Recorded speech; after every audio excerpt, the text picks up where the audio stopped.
अस्सलाम वालेकुम, मोहम्मद अज़ीम hair. Budget review की बात करेंगे। जो आज जो है बजट पेश किया गया है FY26 का। जो बजट है उसमें जो मेन जो चीज़ें हैं, जिसमें जो जीडीपी जो हमारा टारगेट रखा गया है वो 4.26% जो है जीडीपी टारगेट रखा गया है। और जो बजट है उसमें हमारा जो टोटल आउटले जो इन्होंने दिया है वो 17.57 ट्रिलियन का दिया है। जिसमें जो टैक्स टारगेट है वो 14.13 ट्रिलियन रुपीज़ का है, जबकि जो नॉन टैक्स टारगेट है वो 5.15 ट्रिलियन रुपीज़ का है। जिसमें जो है डिफेंस की मद में जो है वो 2.55 ट्रिलियन रुपीज़ रखे हैं। और जो पीएसजीपी का बजट है वो जो है 1 ट्रिलियन रुपीज़ के करीब जो है वो रखा है। उसमें जो है इनका एक्सपेक्टेड है कि जो नेक्स्ट ईयर जो इन्फ्लेशन रहेगी वो 7.5% जो एवरेज इन्फ्लेशन सीपीआई रहेगी। उसके साथ साथ जो इन्होंने प्राइमरी सरप्लस का बताया कि वो जो है 2.4% ऑफ द जीडीपी रहेगा, जबकि जो बजट डेफिसिट का इनका है कि वो 3.9% ऑफ द जीडीपी रहेगा। उसके अलावा जो है इन्होंने एक कार्बन लेवी भी लगाया पर लीटर FY26 के लिए, जो 2.5 रुपीज़ पर लीटर है। और उसके बाद जो है नेक्स्ट फिस्कल ईयर में FY27 में जो है वो इसको फर्दर जो है 1.5% जो 1.5 रुपीज़ पर लीटर जो है इसको इंक्रीज़ कर देंगे।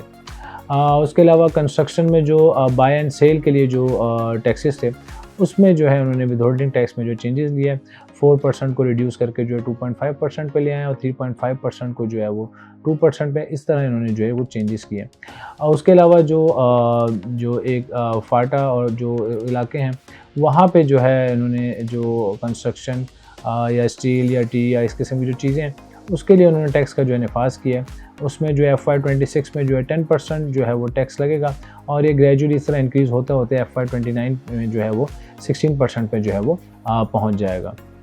उसके अलावा ऑटो में भी जो है इन्होंने कुछ टैक्सेस जो मिनिमम जो टैक्सेस 18% से कम होते थे उन्होंने हर कार्स के लिए तकरीबन जो हाइब्रिड और जो पेट्रोल या डीजल कार्स के लिए 18% जो है उस पर टैक्स पे ले आए हैं। उसके साथ साथ जो है सर्कुलर डेट के हवाले से जो एक IMF की जो डिमांड थी कि सर्कुलर डेट को जो है फर्दर जो इंक्रीज़ ना किया जाए, उस हवाले से जो है क्वार्टरली एडजस्टमेंट और फ्यूल कॉस्ट एडजस्टमेंट जो है उस मद में भी जो है वो एडजस्टमेंट होती रहेगी।